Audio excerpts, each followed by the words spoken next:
نحمده ونصلي ونسلم على سيدنا ومولانا محمد رسوله النبي الأمين المكين الحنين الكريم الرؤوف الرحيم. أما بعد، بسم الله الرحمن الرحيم. معزز سامعین و ناظرین، الحمدللہ تعالی ہم اللہ جل مجدہ کی توفیق سے تصوف اور تعلیمات صوفیہ کے موضوع پر ایک سلسلہ وار گفتگو کر رہے ہیں۔ اب تک ہم نے تصوف کے معنی اور مفہوم پر، تصوف کے لغوی اشتقاق اور اس کے معنوی استحقاق پر، اور تصوف کی اصطلاح کے آغاز پر گفتگو مکمل کی تھی۔ ابتدائے سلسلہ بیان میں، اور اس کے بعد ہم نے تصوف کی حقیقت و ماہیت اور تصوف کی اصطلاحی تعریف پر اپنی گفتگو مکمل کی۔ آج بحمد اللہ تعالی ہم اس موضوع پر اپنے بیان کو، اپنی گفتگو کو مرکوز کر رہے ہیں کہ تصوف کا کتاب و سنت کے ساتھ، قرآن و حدیث کے ساتھ اور شریعت اسلامیہ کے ساتھ کتنا گہرا ربط ہے۔ کیا تصوف کسی بھی اعتبار سے اپنی تعلیمات کے کسی بھی پہلو میں، اپنی تعلیمات اور اپنے معمولات کے کسی بھی گوشے میں شریعت محمدی صلی اللہ علیہ وآلہ وسلم کی مخالفت کو گوارا کرتا ہے یا نہیں؟ یا کیا تصوف کا وجود شریعت اسلامیہ، احکام قرآن و حدیث اور تعلیمات کتاب و سنت کے خلاف ممکن ہیں یا نہیں؟ یہ ہماری گفتگو کا آئندہ 1-2 نشستوں میں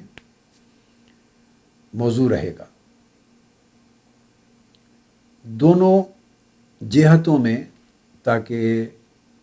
ہماری غلط فہمیاں دور ہو سکیں، وہ احباب جن کے ذوق علمی میں تصوف کا طبعاً تصوف کا انکار، تصوف کا رد یا تصوف پر اعتراض پایا جاتا ہے، اور وہ ذہنی اور فکری طور پہ اس کے حامی نہیں ہیں، وہ غلطی سے یہ گمان کرتے ہیں کہ تصوف یا صوفیاء کی تعلیمات پابند نہیں ہیں شریعت کی، کتاب و سنت کی، قرآن و حدیث کی، یعنی کتاب و سنت اور قرآن و حدیث حاکم نہیں ہیں تصوف پر، یا تصوف کتاب و سنت اور شریعت کی حاکمیت معاذ اللہ قبول نہیں کرتا۔ یا تصوف کے معارف کے باب میں جب صوفیاء کرام بیان کرتے ہیں اپنے خیالات، اپنے احوال، اپنے مکاشفات، تصوف کی مختلف تعلیمات، تو وہ کتاب و سنت کے دائرے میں بیان نہیں کرتے، بلکہ وہ فری سٹائل ہوتا ہے ان کا بیان، ایبسلیوٹ فریڈم، ایبسلیوٹ لبرٹی ہوتی ہے ان کی۔ تو ان کا خیال یہ ہے معاذ اللہ، چونکہ یہ کتاب و سنت کے تابع نہیں اور صوفیاء کی تعلیمات عین قرآن و حدیث اور شریعت محمدی کے ساتھ مکمل مطابقت نہیں رکھتی، اس لیے شاید تصوف ایک متوازی نظام ہے، ایک متوازی عقیدہ ہے، ایک متوازی فکر ہے، ایک متوازی نظام فکر و عمل ہے، شریعت کے متوازی ہے، دین کے متوازی ہے، اسلام کے متوازی ہے، معاذ اللہ، اسے بنیاد بنا کے رد کرتے ہیں۔ یہ خیال سراسر ایک غلط فہمی پر اور کم علمی پر مبنی ہے۔ ایسا سوچنے والے احباب نے غالباً تصوف کی امہات کتب میں سے، تصوف کے اصل مصادر اور مآخذ میں سے مطالعہ نہیں کیا، اور وہ شخصیتیں ائمہ تصوف جو تصوف کے باب میں اتھارٹی ہیں، جو تصوف کو ڈیفائن کرتی ہیں، جن سے تصوف کے اصل معنی اور مفہوم کو اور تصوف کی صحیح تعبیر کو اخذ کیا جانا چاہیے، اخذ کیا جاتا رہا ہے اور اخذ کیا جاتا ہے، انہوں نے ان کے ریفرنس سے تصوف کو نہیں پڑھا، اس لیے یہ مغالطہ پیدا ہوا۔ اور میں نے پہلے بھی عرض کیا تھا کہ اس کا سبب ایک یہ بھی بنتا ہے کہ کسی ایک شخص کی یا کسی ایک صوفی کا کوئی قول پڑھ لیا جو ظاہراً کتاب و سنت اور شریعت کے ساتھ مطابقت اور موافقت نہیں رکھتا۔ اب وہاں دو طرح کی غلط فہمی ہو سکتی ہے، اگر تو اپنی اصل میں وہ شریعت محمدی کے خلاف تھا وہ قول، یا وہ تعبیر کسی نکتے کی یا کسی نکتے کی تشریح یا کوئی موقف شریعت محمدی کتاب و سنت کی تعلیمات کے خلاف تھا، تو یہ اس کی ذاتی رائے تھی، ممکن ہے اس کا ذاتی ایک حال ہو، اس کا ایک کشف ہو، اور کشف ظنی ہوتا ہے، حال ایک ظنی امر ہوتا ہے اکثر۔ جب تک وہ کتاب و سنت اور شریعت کے ساتھ کاملاً مطابقت اور موافقت نہ رکھے، اس وقت تک ائمہ تصوف یعنی صوفیہ اور اولیاء اس حال کو بھی قبول نہیں کرتے، اس کشف کو بھی قبول نہیں کرتے، تو اس تعبیر و تشریح کو تو قبول کرنا دور کی بات ہے۔ تو یہ تو اس کی ذاتی رائے تھی، اگر وہ فی الحقیقت کتاب و سنت کے ساتھ متعارض اور متضاد تھی تو اسے تصوف قبول ہی نہیں کرنا چاہیے، رد کر دیا جائے اس کی ذاتی رائے کو۔ یا مغالطے کی بنیاد یہ بنتی ہے، یا یہ بنتی ہے کہ وہ ظاہراً کتاب و سنت اور شریعت کے کسی حکم کی خلاف رائے محسوس ہوتی ہے، مگر پڑھنے والے کو تصوف کے ان اصطلاحات کی پوری معرفت نہیں ہے، ان کلمات کے معانی اور دقائق پر پوری مہارت نہیں ہے، گرفت نہیں ہے، لہٰذا وہ اس کی تعبیر کرنے، اس کو کاملاً سمجھنے اور اس کی صحیح معنی اور مفہوم تک پہنچنے میں ٹھوکر کھاتا ہے۔ جیسے قرآن مجید میں آیات متشابہات ہوتی ہیں، محکمات کے بعد پھر آیات متشابہات ہیں، تو آیات متشابہات کو اگر محض لفظوں کی بنیاد پر تعبیر کریں گے اور اس کا معنی قرآن اور حدیث سے، اللہ اور اللہ کے رسول سے اصل تعویل کے ساتھ قبول نہیں کریں گے، تو پھر اس کے معنی میں آپ کفر کی طرف چلے جائیں گے اس کی تعبیر و تشریح میں۔ اسی طرح بعض صوفیاء کے ہاں شطحیات وارد ہوتی ہیں، یا بعض صوفیاء کے ہاں کچھ ایسے قول وارد ہوتے ہیں جو اپنے اصل معنی میں اور اپنے مفہوم حقیقی میں شریعت کے ساتھ متعارض نہیں ہوتی، وہ بات کتاب و سنت کے ساتھ متناقض اور متضاد نہیں ہوتی، مخالف نہیں ہوتی، مگر جن اصطلاحات میں اس صوفی نے بات کی، جس زبان میں بات کی، جن کلمات میں بات کی، جو الفاظ استعمال کیے، ان کا ایک خاص معنی تھا، مفہوم تھا، وہ اشارات تھے، وہ اصطلاحات تھیں، ان کی خاص تعریفات تھیں، خاص اطلاقات تھے، اسے نہ سمجھنے والے نے اس کو شریعت کی مخالفت سمجھ لیا۔ اگر اس کلام کو ان کلمات اور ان اشارات اور ان اصطلاحات کے اصل معنی میں سمجھا جائے اور اس کی صحیح تعبیر کی جائے جو اس قائل کا اصل معنی تھا، کہنے والے کا اصل مراد تھا، اصل منشا تھا، تو پھر وہ مطابقت پیدا ہو جائے گی شریعت اور کتاب و سنت کے ساتھ۔ تو کبھی سمجھنے میں غلط فہمی ہوتی، اور کبھی یہ ہوتا ہے کہ سمجھنے میں غلط فہمی نہیں ہوئی، پوری کوشش کے باوجود بھی وہ تعبیر و تشریح کتاب و سنت کے خلاف ہوئی، تو پھر اس کو ذاتی رائے سمجھ کے رد کر دیا جاتا ہے، اور رد کر دیا جانا چاہیے، کیونکہ تصوف کتاب و سنت اور شریعت کی مخالفت سے کلیتاً ماورا، پاک اور مبرہ ہے۔ یہ تو ایک ایسپیکٹ۔ اسی طرح ایک دوسرا ایسپیکٹ ہے، وہ جاہل مدعیان تصوف، جس کو علماء نے اور صوفیاء نے اور اولیاء تک نے یہ لکھا اور کہا کہ یہ جھوٹے منتسبین ہیں تصوف کی طرف، یہ وہ لوگ ہیں جو اصل صوفیاء نہیں ہیں، اور انہوں نے اپنی نسبت صوفیاء کی طرف کر دی۔ یا انہیں صوفی سمجھ لیا گیا، انہوں نے دعویٰ صوفیاء کے گروہ میں شامل ہونے کا کیا، یا ان سے کچھ اور معاملات ایسے خوارق لاحق ہوئے کہ ان کے خوارق کی وجہ سے لوگوں نے صوفی سمجھا، دراصل وہ اس طریقت پہ نہ تھے، اس مذہب پہ نہ تھے۔ بعض اوقات ایسا ہے، یہ پہلے زمانے میں بھی لوگ تھے اور آج تو کثرت کے ساتھ ہے، بسبب جہالت، نہ ان کا علم تصوف کے مطابق ہے، نہ ان کا عمل تصوف کے مطابق ہے، نہ ان کا سلوک تصوف کے مطابق ہے، نہ ان کا حال تصوف کے مطابق ہے، نہ وہ معرفت نامی کسی چیز سے واقف ہوتے ہیں، نہ حقیقت میں صاحبان طریقت ہیں، نہ صاحبان حقیقت ہیں، نہ صاحبان شریعت ہیں، نہ صاحبان معرفت ہیں، مدعی ہیں تصوف کے، صوفیاء کے، لبادہ اوڑھ رکھا ہے اور تصوف اور صوفیاء کے نام کو کماتے ہیں۔ بعض اوقات ایسے لوگ پھر اپنے حلقہ مریدین کو، یہ حلقہ متوسلین کو، یہ حلقہ منتسبین کو مطمئن رکھنے کے لیے اپنے عمل کے بارے میں کہ جو ان کا عمل شریعت کے مطابق نہیں ہوتا، ان کا عمل طریقت کے مطابق نہیں ہوتا، ان کا عمل تصوف میں حقیقت کے مطابق نہیں ہوتا، لہٰذا پھر وہ یہ اس قسم کی بات کر دیتے ہیں بسبب جہالت، بسبب دلالت، گمراہی کے باعث، کہ تصوف میں معرفت میں ایک مقام آتا ہے جہاں شریعت کی پابندی نہیں رہتی۔ شریعت کی پابندی، کتاب و سنت کی پابندی، قرآن و حدیث کی پابندی، یہ معاذ اللہ فقط علوم ظاہری ہیں، ان کی پابندی چھوٹے درجوں پر علماء پر ہوتی ہے، اور وہ یہ کلیم کرتے ہیں کہ ہم اس طبقات سے ان سے نکل گئے، عروج کر گئے، ترقی کر گئے، ہم صاحبان معرفت ہیں، ہم براہ راست لینے والے ہیں، لہٰذا ہم پر اب وہ اوامر، نواہی، شریعت، احکام، کتاب و سنت کے فتاویٰ اور ساری تعلیمات ان پر ہمارے اوپر واجب نہیں ہے۔ ایسا کہنا، ایسا تصور کرنا، ایسا عقیدہ رکھنا کہ ہم کتاب و سنت کی پابندی سے بری ہو گئے، یہ کفر ہے، سری گمراہی ہے۔ نہ صرف یہ کہ یہ تصوف کے خلاف ہے بلکہ عین دین کے بھی خلاف ہے۔ لہٰذا وہ لوگ جو اپنے طمع، نفس کے طمع کو اور اپنی جھوٹی منفعت کو برقرار رکھنے کے لیے اور اپنی خلاف شریعت زندگی پر پردہ ڈالنے کے لیے تصوف کو جھوٹا نام دیتے ہیں، بدنام کرتے ہیں کہ تصوف میں ایسے مقامات آتے ہیں یا ایسے احوال آتے ہیں، یا معاذ اللہ ولایت میں ایسے احوال و مقامات آتے ہیں جہاں شریعت کی پابندی ساقط ہو جاتی ہے۔ تو یہ واضح کر دینا چاہتا ہوں کہ ایسا عقیدہ رکھنا کفر ہے اور ایسی بات کرنا سراسر گمراہی ہے۔ اس کا کوئی تعلق دین سے، شریعت سے، طریقت سے، حقیقت سے، تصوف سے، سلوک سے اور معرفت سے نہیں ہے۔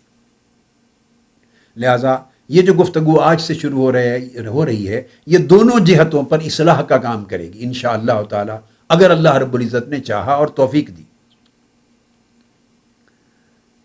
تو میں ابتدا دو ان علماء کے حوالہ جات سے کروں گا، ایک علامہ ابن تیمیہ کے تحقیق سے، اور پھر اس کے بعد جب یہ ختم کر لوں گا پھر علامہ ابن القیم کی تحقیق سے، اور پھر اجل ائمہ تصوف، اکابر صوفیہ اور اولیاء، ان کی کتب کی طرف آئیں گے ہم، جن سے انہوں نے لیا ہے۔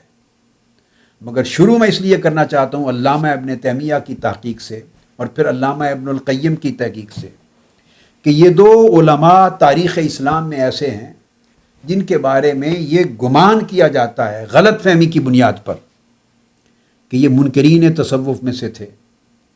تصوف پر طعن کرنے والے اور ناقدین تصوف میں سے تھے، معترضین تصوف میں سے تھے، اور انہوں نے تصوف کو رد کیا اور نہیں مانا۔ میں نے پہلے بھی ایک دو بار اس کو اجمالاً عرض کیا کہ یہ خیال سراسر غلط ہے۔ انہوں نے گویا نہ علامہ ابن تیمیہ کو پڑھا ہے یہ گمان کرنے والوں نے، اور نہ ان کی تصنیفات کو دیکھا ہے، اور نہ علامہ ابن القیم کو پڑھا ہے، نہ ان کی تصنیفات کو دیکھا ہے۔ اس پر گفتگو میں آگے چل کے انشاءاللہ تعالیٰ پھر کروں گا کہ یہ خود قائلین تصوف تھے، عاملین تصوف تھے، اور معتقدین تصوف تھے، معتقدین صوفیات تھے، معتقدین اولیاء تھے۔ انہوں نے، علامہ ابن تیمیہ نے تو 30 سے زائد درجنوں کتابیں تصوف کے موضوع پر لکھی۔ حضور سیدنا غوث العظم شیخ عبد القادر جیلانی رضی اللہ تعالیٰ عنہ کی کتاب فتوح الغیب کے اہم مقامات کی شرح لکھی ہے، اور اس طرح بے شمار صوفیاء کے کلمات کی شرح لکھی۔ میں پوری لسٹ دوں گا، بیان کروں گا، علامہ ابن القیم نے تصوف کی عظیم معروف ٹیکسٹ بک منازل السائرین کی سب سے بڑی شرح جو دنیا علم میں موجود ہے وہ علامہ ابن القیم کی لکھی ہوئی ہے، مدارج السالکین، اس کا نام ہے مدارج السالکین۔ تو یہ قائلین تصوف میں سے ہیں۔ اس وقت بھی جو کتاب میرے پاس ہے جہاں سے میں آغاز کر رہا ہوں، اس کا نام ہے الاستقامہ، یہ علامہ ابن تیمیہ کی ہے، اور الاستقامہ میں بیشتر حصہ اس پوری کتاب کا صوفیاء کی تعلیمات اور ان کی کتب، ان کے کلمات، ان کی عبارتیں اور ان کے جو نقطہ نظر ہیں اس کی بحث کے ساتھ عبارت ہے، اور صوفیاء کی تائیدات پر مشتمل ہے۔ میں نے یہ بات پہلے عرض کی تھی کہ ہاں ان کا نقطہ نظر یہ ہے کہ یہ ہر صوفی کی کہی ہوئی بات کو جو اس نے کہہ دی، اگر اس میں کوئی سکم ہے، تصوف کی اصل کے خلاف ہے، طریقت کی اصل کے خلاف ہے، معرفت کی اصل کے خلاف ہے، جو اکابر ائمہ تصوف جس کے ساتھ تائید نہیں کرتے تو پھر اس کی بات کو رد کرتے ہیں، اس پر تنقید کرتے ہیں، اس ایک شخص کی بات پر، اس کے ویو پر، اس کی تعبیر پر، اس کی تشریح پر نقد کیا ہے، انہوں نے اعتراض کیا ہے، نہ کہ تصوف پر، بلکہ اس پر اعتراض کرتے ہوئے تصوف کی من حیث الکل دفاع کیا ہے تصوف کا،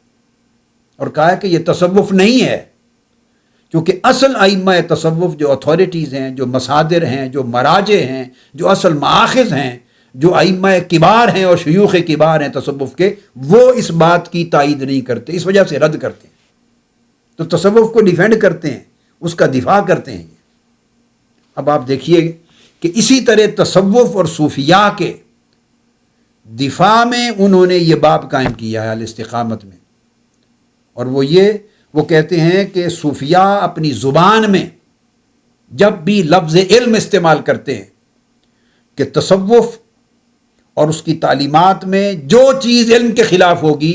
وہ قبول نہیں کی جائے گی، تو وہ کہتے ہیں علامہ ابن تیمیہ کہ ان کے ہاں اس علم سے مراد فقط شریعت ہوتی ہے اور قرآن و سنت ہوتی۔ اب وہ قلت کہہ کر وہ کہتے ہیں قلت، علامہ ابن تیمیہ کہہ رہے ہیں الاستقامہ میں، العلم فی لسان الصوفیہ و وصایاہم کثیرا ما یریدون بہ الشریعہ۔ وہ کہتے ہیں کہ میں یہ کہتا ہوں کہ صوفیاء کی زبان میں، لسان صوفیہ میں اور ان کی وصایا میں، ان کی تعلیمات میں، ان کی تحریرات میں، ان کی کتب میں کثرت کے ساتھ جب لفظ علم آتا ہے تو وہ اس سے مراد لیتے ہیں صرف شریعت کو اور کتاب و سنت کو۔ یہ انہوں نے ابتدا میں پورا تصور بیان کر دیا کہ جب بھی وہ کہیں گے، علم کی بات کریں گے کہ جو حال علم کے ساتھ مطابقت نہ رکھے وہ درست نہیں ہے، وہ کہتے ہیں وہ علم سے مراد صوفیاء ہمیشہ ہمیشہ شریعت اور قرآن و سنت کو لیتے ہیں۔ اب آپ اندازہ کر لیں کہ وہ لوگ جن کے بارے میں یہ تصور کیا جاتا ہے کہ وہ معاذ اللہ منکرین تصوف ہیں، وہ دفاع کرنے والے ہیں تصوف کا، وہ وکیل ہیں، تصوف کے وکیل ہیں، تصوف کا کیس مقدمہ لڑ رہے ہیں، اس کی حفاظت کر رہے ہیں، اعتراضات کو رد کر رہے ہیں، تصوف پر وارد ہونے والے انکار کو رد کر رہے ہیں، تصوف کے بارے میں پیدا ہو جانے والی غلط فہمیوں کو رد کر رہے ہیں، اور تصوف کا اصل چہرہ ان کی تعلیمات سے نکھارنے کی اپنی کوشش، اپنے خیال کے مطابق، اپنے نقطہ نظر کے مطابق کوشش کر رہے ہیں۔ اب وہ یہ کہہ کر بیان کرتے ہیں، اب بیان میں پہلا قول لاتے ہیں کہ قول ابی یعقوب النہرجوری، وہ امام ابو یعقوب اسحاق بن محمد النہرجوری، ان کا قول لائے ہیں سب سے پہلے، اور یہ ائمہ مشائخ، علماء مشائخ صوفیہ میں سے مکہ معظمہ میں زیادہ وقت رہے، وہیں ان کا وصال ہوا۔ ان کا تذکرہ طبقات و صوفیہ میں ہے، اور ان کا تذکرہ امام عبد الوہاب شارانی کی طبقات الکبریٰ میں ہے۔ پھر جیسا کہ میں عرض کرتا ہوں کہ ہر امام تصوف جلیل القدر محدث بھی تھا، اپنی جگہ ایک بلند پایا مفسر بھی تھا، بلند پایا فقیہ بھی تھا، اور بلند پایا عالم عقیدہ بھی تھا۔ اس لیے پھر ان کے احوال، اب آپ یہ بات اگر ساتھ ساتھ توجہ سے سنتے اور نوٹ کرتے جائیں گے تو پتہ چلے گا کہ جتنے ائمہ تصوف کا تذکرہ آئے گا، جہاں وہ امام تصوف و ولایت ہیں، امام زہد و معرفت ہیں، اور ان کا شمار اکابر اجلا صوفیہ میں ہوتا ہے، وہاں ایٹ دا سیم ٹائم ائمہ حدیث نے، علم جرح و تعدیل کے ائمہ نے، علم اسماء و رجال کے ائمہ نے ان کا تذکرہ اسماء و رجال کی کتب میں اور طبقات محدثین کی کتب میں بھی کیا ہے۔ ورنہ جو صوفیاء فقط صوفیاء ہوتے اور علم حدیث میں، علم روایت میں، علم فقہ میں، علم دین میں ان کا بہت بلند مقام نہ ہوتا تو ان کو طبقات المحدثین کی کتابوں میں اسماء و رجال جو صرف علم الحدیث اور روایت حدیث اور ان کی اسانید اور روات اور محدثین کے مقام و مرتبہ اور ثقافت کو پرکھنے کے لیے مرتب کی گئیں، ان میں ان ائمہ تصوف کا نام درج کرنے کا کوئی جواز ہی نہ تھا۔ ہاں، عام تذکرے کی کتابوں میں نام سب کا آ جاتا ہے، جتنے اعلام اور اکابر دین ہوئے اسلام کی تاریخ میں سب کے نام آ جاتے ہیں اگر کوئی تاریخ اسلام کی بات ہو رہی ہے، مگر جن کتابوں میں ڈیل کیا گیا ہے ائمہ حدیث کو اور ائمہ علم کو، ان میں ان کا نام آنا اس بات کی دلیل ہے کہ یہ ائمہ تصوف ائمہ حدیث کے ہاں بھی بہت بڑے امام تھے، علم میں، حدیث میں، فقہ میں، تفسیر میں اور دین اور شریعت میں بھی۔ لہٰذا ان کا تذکرہ پھر آگے شذرات الذہب میں بھی ملتا ہے۔ تو علامہ ابن تیمیہ نے قول نقل کیا امام ابو یعقوب اسحاق بن محمد النہرجوری کا، فرماتے ہیں کہ افضل الاحوال ما قارن العلم، یہ پہلا قول لائے امام ابو یعقوب الصوفی، فرماتے ہیں کہ سب سے اعلیٰ احوال وہی ہوتے ہیں جو علم شریعت کے ساتھ کامل مطابقت رکھیں، جو علم شریعت کے ساتھ پوری موافقت رکھیں، جو علم شریعت کے ساتھ جڑے ہوئے ہوں، متصل ہوں شریعت اور کتاب و سنت کی تعلیم کے ساتھ، تو وہ احوال معتبر ہیں، وہی افضل ہیں۔ اور جن کا علم شریعت اور علم کتاب و سنت کے ساتھ مطابقت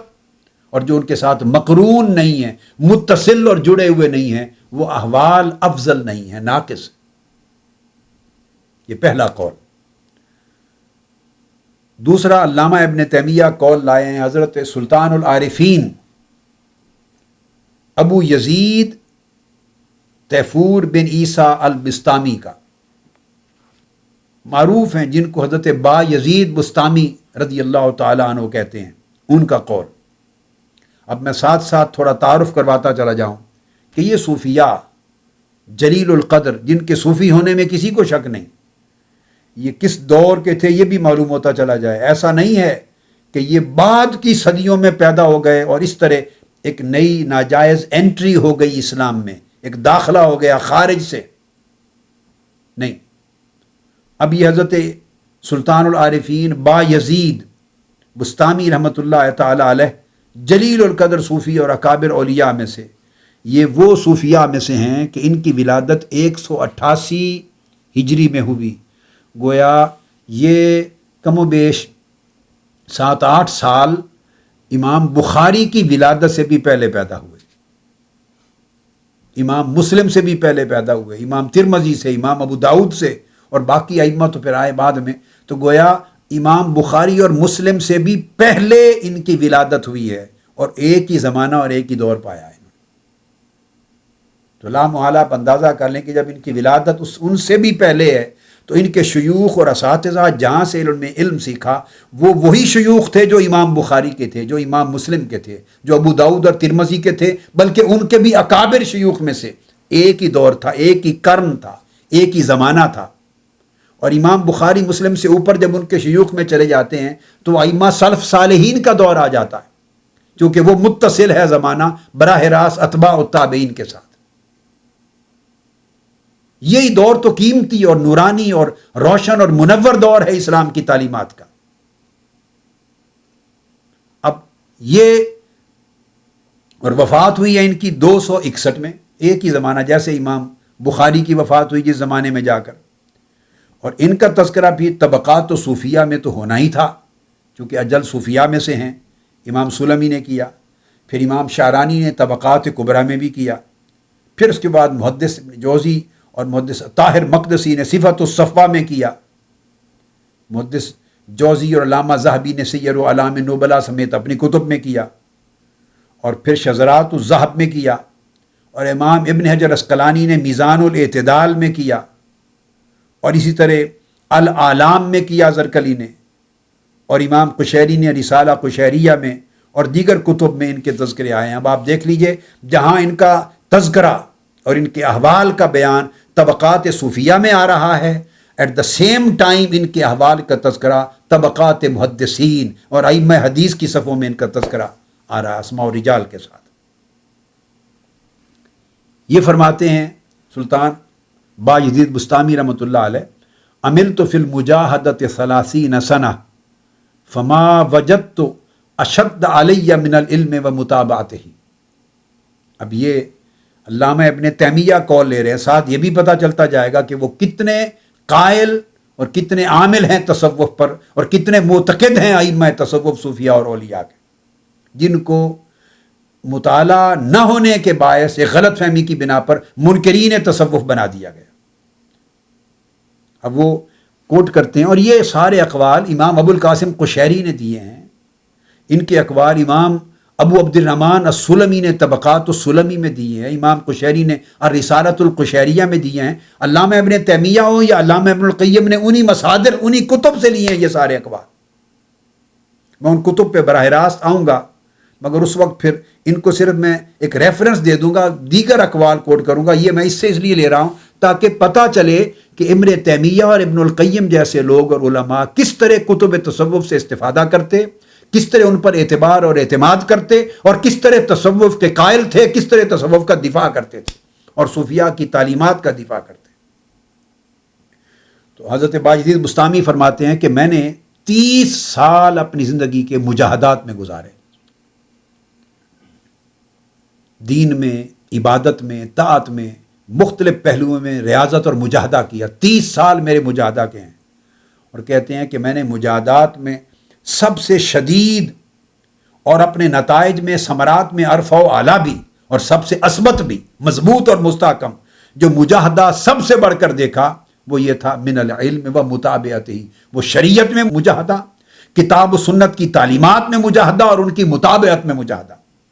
جو نفع مجھے کتاب و سنت اور شریعت کے مطابقت مجاہدہ کرنے میں اور ان کی مطابعت میں مجاہدہ کرنے میں ملا، وہ نہ کسی اور مجاہدہ میں تھا، اور نہ کوئی اور مجاہدہ اس سے زیادہ پائیدار مستحکم تھا، نہ کوئی زیادہ سخت تھا۔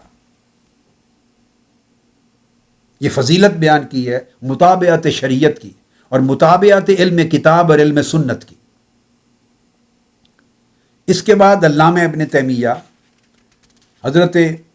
امام سہل بن عبداللہ تستری، ابو محمد سہل بن عبداللہ تستری، یہ بھی کبار صوفیاء میں سے، اکابر اولیاء اللہ میں سے، ان کا قول لاتے ہیں۔ اور جیسا کہ میں نے عرض کر دیا، آف کورس لیا انہوں نے سب الرسالہ القشیریہ سے اور طبقات سلمی سے لیا ہے، مگر ہم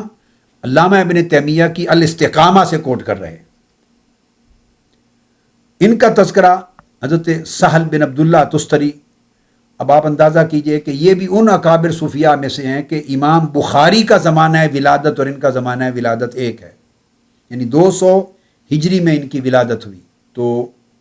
ان کا تذکرہ پھر طبقات صوفیہ میں ہے، طبقات کبریٰ میں ہے، صفت الصفوہ میں ہے امام طاہر مقدسی کی، شذرات الذہب میں ہے، زرکلی کی الاعلام میں، اور دیگر جمی کتب میں ہے، خواہ امام ذہبی کی ہیں، خواہ علامہ ابن الجوزی کی ہیں، خواہ خطیب بغدادی کی ہیں، سب ائمہ حدیث ہیں جو، اور طبقات حدیث میں سب میں ذکر ہے۔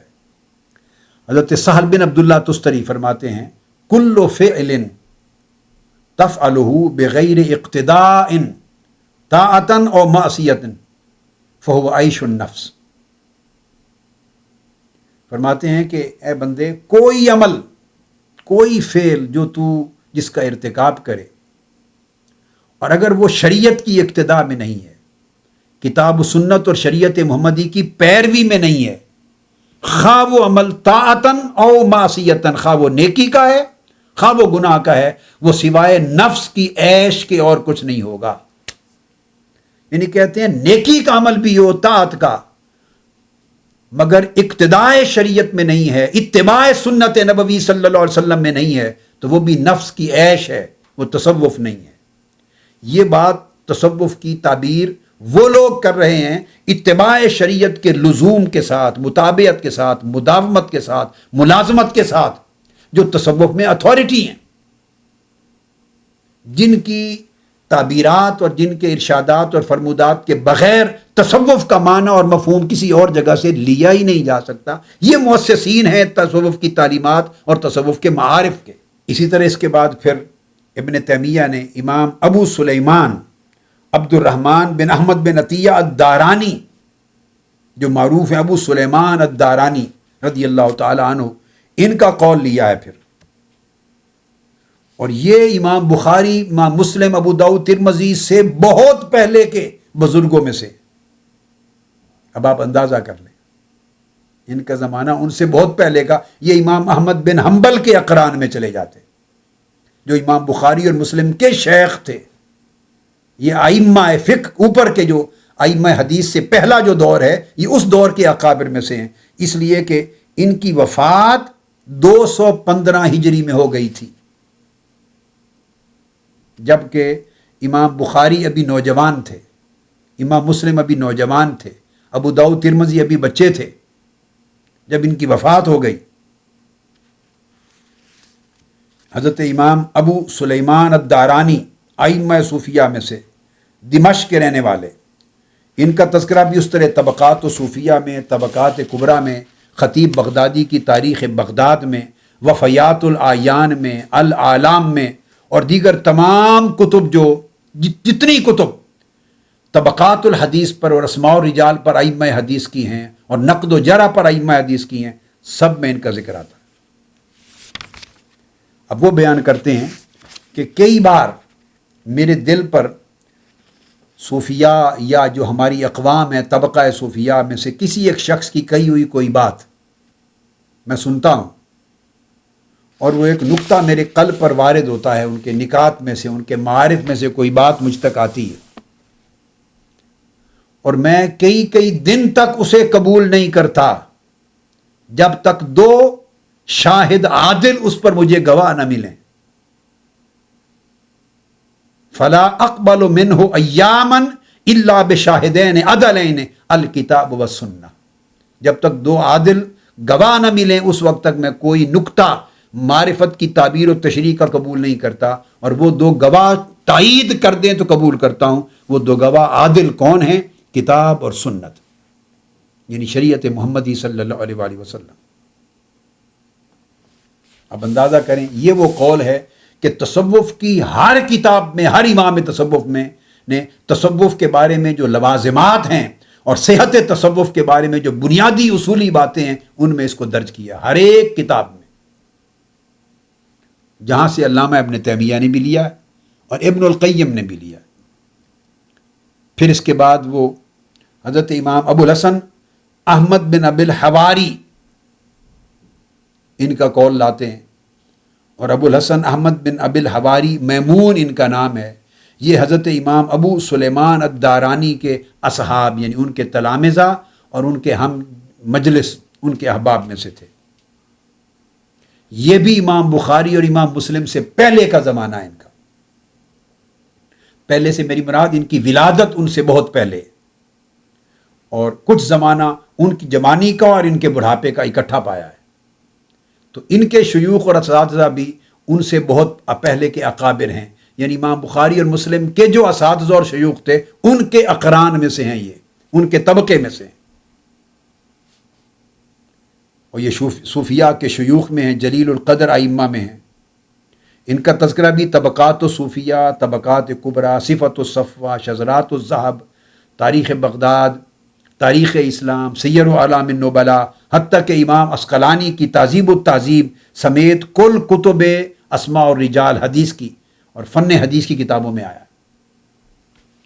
وہ فرماتے ہیں، من عمل بلا اتباع سنت فباطل عملہ، فرماتے ہیں کہ جو شخص بھی آقا علیہ الصلوۃ والسلام کی سنت کی اتباع کے خلاف عمل کرے یا اتباع سنت کے بغیر کوئی عمل کرے، فرماتے ہیں کہ تصوف میں اس کا عمل باطل کہلاتا ہے، اس کا عمل باطل ہوگا۔ گویا تصوف کسی ایسے عمل کو قبول نہیں کرتا، اصولی طور پر قبول نہیں کرتا جو عمل اتباع سنت میں صادر نہ ہوا ہو، جس پر شریعت محمدی کی اتباع کی مہر نہ لگی ہوئی ہو۔ جلیل القدر امام تصوف حضرت ابو حفص عمرو بن سلمہ الحداد النیشا پوری، پھر ان کا تذکرہ، ان کا بیان لاتے ہیں، اور حضرت ابو حفص عمرو بن سلمہ الحداد النیشا پوری یہ بھی اکابر جلیل القدر ائمہ تصوف میں سے ہیں اور ائمہ حدیث میں سے بھی ہیں، اور ان کی وفات 270 ہجری میں ہو گئی۔ گویا انہوں نے زمانہ امام بخاری، مسلم، ابو داؤد، ترمذی، نسائی، ابن ماجہ کا زمانہ پایا، یہ ان کے اقران میں ہے۔ اب یہ میں تذکرہ اس لیے بیان کرتا ہوں ساتھ ساتھ کہ کون کس کے اقران میں سے ہے، کون کس کے زمانے میں ہے، کون کس کے اصحاب میں سے ہے، تاکہ پتہ چلے کہ انہوں نے علم دین اور تصور دین اور تعلیمات دین جن لوگوں سے لی تھی، اخذ کی تھی، یہ وہی لوگ تھے جن منابع سے بخاری، مسلم، ابو داؤد، ترمذی جیسے ائمہ دین کو لیتے رہے۔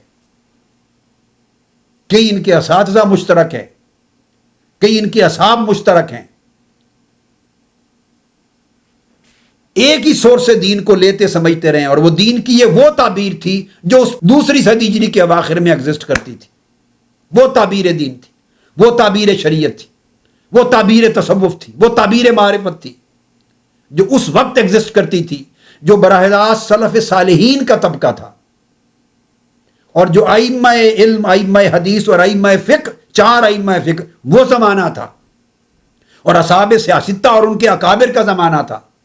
جو براہ راست متصل تھا سفیان ثوری، وکیع بن الجراح، عبد الرحمن بن مہدی، امام احمد بن حنبل، عبداللہ بن مبارک، امام ابو حنیفہ، امام مالک، جو ان کے ساتھ متصل تھا، جو زمانہ پھر آ گئے اتباع التابعین اور تابعین کے ساتھ۔ تو اس زمانے میں دین کی جو تعبیر تھی، دین کا جو تصور تھا، شریعت کی وہ تعبیر تھی، ڈیفینیٹلی وہ آج سے بہتر تھی، آج سے بدر جہاں اعلیٰ، عرفہ اور صحیح، بلکہ اصح تھی، اثبت تھی، مستحکم تھی، کلیئر تھی، بغیر کسی کنفیوژن کے تھی، کیونکہ انہوں نے ان مآخذ اور منابع سے دین کو لیا، اخذ کیا، سیکھا، دین کو پڑھا تھا، جو دین کے اندر خیر القرون کے طور پہ اتھارٹی جن کو آقا علیہ السلام نے ڈکلیئر کر دیا تھا، جو قرون اولیٰ کہلاتے ہیں، جن کے دور کی پریکٹسز شریعت میں دین کی تاریخ میں حجت بن جاتی ہیں۔ یہ ریلیونس ہے ان کا پیریڈ کوٹ کرنے کا، کہ پتہ چلے کہ یہ صوفیاء تھے۔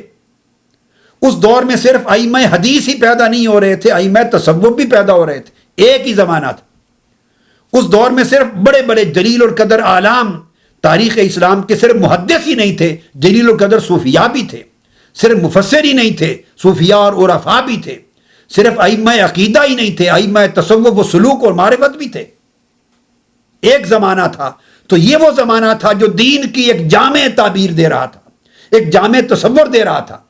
تو کسی نے ان میں سے ایک نے دوسرے پر انکار نہیں کیا، کسی ایک طبقے نے دوسرے کا رد نہیں کیا، کسی ایک طبقے نے دوسرے پر اعتراض نہیں کیا۔ اور صوفیاء کے طبقے کو میں نے کئی بار اس بات کو دہرایا، اور بار بار اس لیے دہراتا ہوں تاکہ ذہن نشین ہو جائے کہ صوفیاء اور تصوف اور صوفی کی اصطلاحات اور یہ طبقہ پہلی صدی ہجری کے اواخر میں وجود میں آ چکا تھا، پہلی صدی جو آقا علیہ السلام کے وصال کی صدی اور صحابہ کے بعد براہ راست تابعین کی صدی ہے، ان کی اصطلاح وجود میں آ چکی تھی، صوفیاء ایگزسٹ کرتے تھے۔ امام حسن بصری نے طواف میں صوفی کو دیکھا اور ان کو کچھ مدد کرنا چاہیے، اس نے انکار کر دیا، امام حسن بصری نے خود بیان کیا۔ اور امام حسن بصری سیدنا فاروق اعظم رضی اللہ تعالیٰ عنہ کے دور آخر میں پیدا ہوئے، اس طرح دیگر اور تابعین نے دیکھا، اور اتباع التابعین کا زمانہ، اس میں تو تصوف اور صوفیاء کی اصطلاح معروف اور متداول ہو چکی تھی تبع تابعین کے زمانے میں، اور تبع تابعین کے زمانے کو حجت قرار دیا ہے تاجدار کائنات صلی اللہ تعالی علیہ وآلہ وسلم نے خود بنفس نفیس۔ اور پھر ان کے زمانے کے بعد، جیسا کہ میں نے پہلے بھی عرض کیا کہ امام مالک، ان کے جس کو خطیب بغدادی نے بیان کیا ہے الکفایہ فی علم الروایہ میں، خطیب بغدادی نے، کہ ان کے امام مالک کے شاگرد بیان کرتے ہیں کہ ہم امام مالک کی مجلس میں مدینہ طیبہ میں موجود تھے کہ طبقہ صوفیاء میں سے ایک صوفی آیا اور اس نے 3 احادیث کی نسبت امام مالک سے سوال کیا۔ اب آپ پوچھیے، بتائیے کہ جب ان کے تلامذہ بیان کرتے ہیں کہ صوفیاء میں سے ایک فرد صوفی نے آ کے 3 احادیث کا سوال کیا امام مالک سے، تو اس کا مطلب ہے کہ امام مالک کے زمانے میں طبقہ صوفیاء کو شہرت نصیب تھی، مقبولیت تھی، یہ معروف تھا، اس کا معنی سمجھانے کی بھی ضرورت نہیں پڑتی تھی بھئی صوفیاء کون ہوتے ہیں، صوفی کس کو کہتے ہیں، ورنہ وہ شخص اس طرح ایک روٹین میٹر میں کبھی نہ کہتا کہ طبقہ صوفیاء میں سے ایک صوفی آئے اور 3 حدیث کا سوال کیا، پھر وہ صوفی کے معنی کی وضاحت کرتا۔ اس نے بے تکلفی سے بیان کیا، اس کا مطلب ہے کہ صوفیاء اور تصوف اور یہ پورا کا پورا نظام روحانیت کا یہ معروف اور متداول تھا ائمہ کی نگاہ میں، اور ان کی ملاقات رہتی تھی مجالس میں، ایک دوسرے سے استفادہ کرتے تھے۔ امام احمد بن حنبل صوفیاء کی مجالس میں جا کے بیٹھتے، وہ بھی حضرت ابو حمزہ بغدادی صوفی کی خدمت میں، حضرت بشر حافی کی خدمت میں، امام شافعی حضرت شیبان رائی کی خدمت میں، ابو حمزہ بغدادی کی خدمت میں، صوفیاء کی مجالس میں یہ جاتے استفادہ کرتے، صوفیاء ان کی مجالس میں آتے، اور اپنے بیٹے کو تعلیم کی کہ صوفیاء کی مجلس میں بیٹھا کرو، استفادہ کیا کرو۔ تو گویا وہ دور جب امام بخاری، مسلم جیسی شخصیتیں پیدا بھی نہیں ہوئی تھی۔ امام سفیان ثوری جیسے امیر المومنین فی الحدیث کہتے ہیں کہ اگر میں شیخ ابو الہاشم الصوفی ان کی صحبت مجھے نصیب نہ ہوتی تو میں ریا یعنی ریاکاری کے جو دقائق ہیں ان سے کبھی زندگی میں آگاہ نہ ہوتا۔ مجھے جو اخلاص کی حقیقت سمجھ میں آئی اور ریا کے دقائق سمجھ میں آئے وہ شیخ ابو الہاشم الصوفی کی صحبت اختیار کرنے کی وجہ سے۔ تو یہ وہ شخصیتیں ہیں، یہ وجہ ہے جس کی میں ہر امام تصوف کا ذکر کرتے ہوئے پھر ان کا زمانہ، ان کا دور، ان کے اقران کا ساتھ ذکر کر رہا ہوں، تاکہ معلوم ہو کہ تصوف کہیں باہر سے اسلام کی تاریخ کے کسی بعد کے زمانے میں اس نے داخلہ نہیں کیا، خارج سے اندر داخل ہو گیا ہو، بطور بدعت شامل کر لیا گیا ہو، عجم کے اثر کے تحت اسلام میں داخل ہو گیا ہو، عیسائی فلسفی کے تحت آ گیا ہو، روم سے آ گیا ہو، ایران کے فلسفے کے زیر اثر آ گیا ہو، ہندوستان کے فلسفے کے زیر اثر آ گیا ہو، نہیں، ان سے سارا کنیکشن، انٹریکشن تو بعد میں جا کے ہوا ہے۔ تصوف تو اس وقت جمع تھا، اس وقت تصوف ایگزسٹ کرتا تھا، تصوف کے چشمے سے اس دور کے رجال، اتباع تابعین، پھر ائمہ سلف صالحین ان چشم تصوف کے چشمے سے سیراب ہوتے، پیتے تھے، استفادہ کرتے تھے، اہل تصوف کی مجالس میں بیٹھتے تھے، ان کا تذکرہ کرتے تھے، وہ موجود تھے۔ جب انٹریکشن بھی نہیں ہوا تھا ان اجمی فلسفوں کے ساتھ جو زمانہ اتباع تابعین کا تھا، جو متصل تھے براہ راست صحابہ کرام سے، تو تصوف اس وقت تھا جب براہ راست صحابہ کرام تعلیم دے رہے تھے، اور ان کا دیا ہوا تصور دین سوسائٹی میں ایگزسٹ کرتا تھا، ان کا دیا ہوا تعبیر دین ایک سوسائٹی میں ایگزسٹ کرتی تھی۔ ان سے جو شاگرد اور تلامذہ نسلاً بعد نسلاً وجود میں آئے، انہی زمانوں میں وہ صوفیاء تھے، ائمہ تصوف تھے اور ائمہ حدیث تھے۔ لہٰذا یہاں پھر آگے ایک اور قول علامہ ابن تیمیہ لاتے ہیں امام ابو حفص النیشاپوری کا۔ امام ابو حفص عمر بن سلمہ الحداد نیشاپوری کا جو قول جن کا میں نے ذکر کیا اور ان کے ضمن میں یہ بات تفصیلی ہو گئی، ان کا قول بیان کرتے ہیں۔ وہ فرماتے ہیں، انہوں نے کہا ملم یذن افعالہ و اقوالہ کل وقت بالکتاب والسنہ فلا تعدہ فی دیوان الرجال۔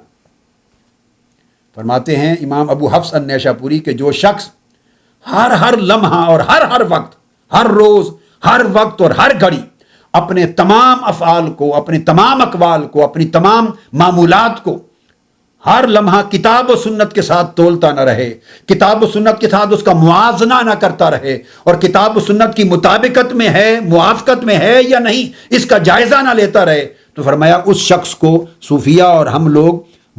مردان حق کے طبقے میں ہی شمار نہیں کرتے، اس کا نام دیوان رجال میں، مردان حق کے دیوان میں لکھا ہی نہیں جاتا، مردان حق کی فہرست میں وہ شخص شمار نہیں ہوتا جو ہر لمحہ اپنے ہر فعل کو، ہر عمل کو، ہر قول کو شریعت اور کتاب و سنت کے ترازو میں تولتا نہ رہے، اور اس کے ساتھ موازنہ کر کے جو خلاف ہے اس کو رد کرتا نہ رہے، اور جو موافق ہے اس کو قبول نہ کرتا رہے۔ جب تک اتنا محتاط نہ ہو مطابقت کتاب و سنت اور شریعت میں، اس وقت تک وہ تصوف کے ہاں اہل تصوف اور مردان حقمی فہرست میں شمار نہیں ہوتا۔ آج کی گفتگو یہاں پہ ختم کرتے ہیں. اگلی نشست میں انشاءاللہ تعالی یہ موضوع ہمارا پھر جاری رہے گا. وما علینا الا البلاغ. شیخ الاسلام ڈاکٹر محمد طاہر القادری کے آفیشیل یوٹیوب چینل کو سبسکرائب کریں اور بیل آئیکن کلک کریں.